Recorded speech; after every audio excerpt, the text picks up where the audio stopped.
மேடை ஏறி வருகிறார் நம்மளுடைய சகோதரர் திருப்பூர் மாவட்டத்தில் இருக்காங்க திரு ஆர்பி சிவகுமார் அவர்கள். 12 லக்னங்களில் குரு நின்ற பலன்கள் பற்றி பேசுகிறாரு. முதல் மேடை ஏறக்கூடிய அந்த சகோதரருக்கு ஊக்கப்படுத்தும் வகையில் அவருக்கு ஒரு பாராட்டு தெரிவிங்க. வாங்க சார். அனைவருக்கும் எனது வணக்கம்.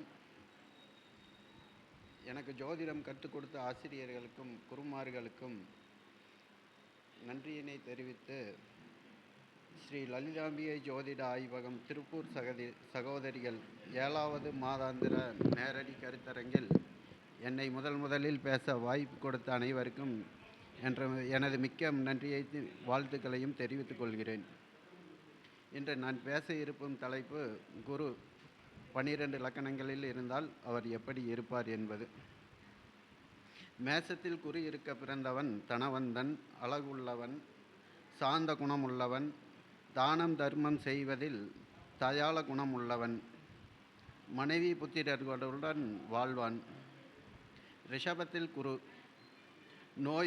நோயற்றவர், தனவந்தன், சுகமாக வாழ்பவன், தானம் தர்மம் செய்பவன், சகல ஜனங்களில் விருப்பப்படுபவர், புத்திரர் சிநேகிதர் உடையவர், வலிமையுள்ளவர். மிதுனத்தில் குரு சுகமாக வாழ்பவர், அநேக வீடுகளையும் ஆடைகளையும் உடையவர், சிநேகிதர்களையும் புத்திரர்களையும் உடையவர், அதிக வேலையாட்களை உடையவர், மந்திரியாக வாழ்பவர். கடகத்தில் குரு நவரத்தினங்களும் தனமும் சுகமும் புத்திர கூர்மையாகவும் மனைவி புத்திரர்களுடன் வாழ்பவர். சிம்மக்குரு சேனாதிபதியாய் இருப்பார், நவரத்தினங்களும் தனமும் சுகமும் புத்தி கூர்மையான மனைவியும் உடையவர், புகழ் கீர்த்தியுண்டு இவருக்கு. கன்னியில் குரு வழக்குகளில் பூரண வெற்றியுடையவர், எதிரிகள் நேருக்கு நேர் அஞ்சுவார்கள், நகைச்சுவை உணர்வுள்ளவர், செல்வாக்கும் மதிப்பும் பெரிய மனிதர்களின் ஆதரவும் உள்ளவர், உதவி செய்யும் வேலையாட்கள் உதவி செய்யும் உதவியாளர்களாக இருப்பார்கள்.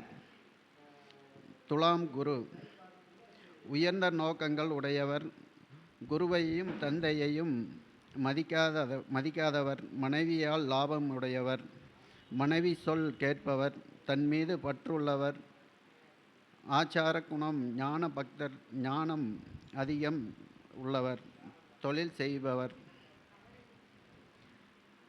விருச்சிக குரு தீர்க்க ஆயுள் உள்ளவர், சகல விதமான திறமைகளும் உடையவர், அடிக்கடி இடம் மாற்றுவார், புகழும் கீர்த்தியும் உண்டு.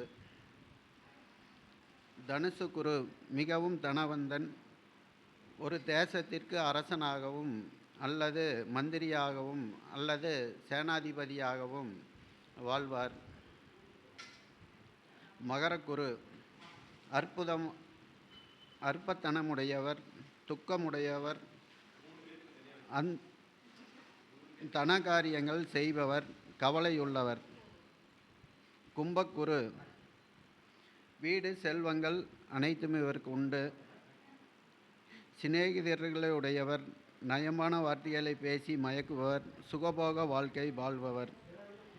மீனக்குரு கணித சாஸ்திர ஞானம் உண்டு, நற்பெயர் கிடைப்பது சிரமம், போதை பொருள் பழக்கம் உண்டு, சுபகாரியங்கள் விரயம் ஏற்படும், புத்திர பாக்கியம் குறைவு, அதிகமான கற்பனை உள்ளவர், கோவில் வழிபாடு சிறப்பாக அமையும் இவருக்கு. எனக்கு வாய்ப்பு கொடுத்த அனைவருக்கும் மிக்க நன்றி. முதல் மேடை ஏறி இருக்கிற சகோதரருக்கு மிக்க நன்றி. 12 லக்னங்களில் குரு நின்ற பலன்களை பற்றி பேசினார். சகோதரர் அவர்களுக்கு திருப்பூர் சகோதரிகள் சார்பாக சிறப்பு செய்யப்படுகிறது.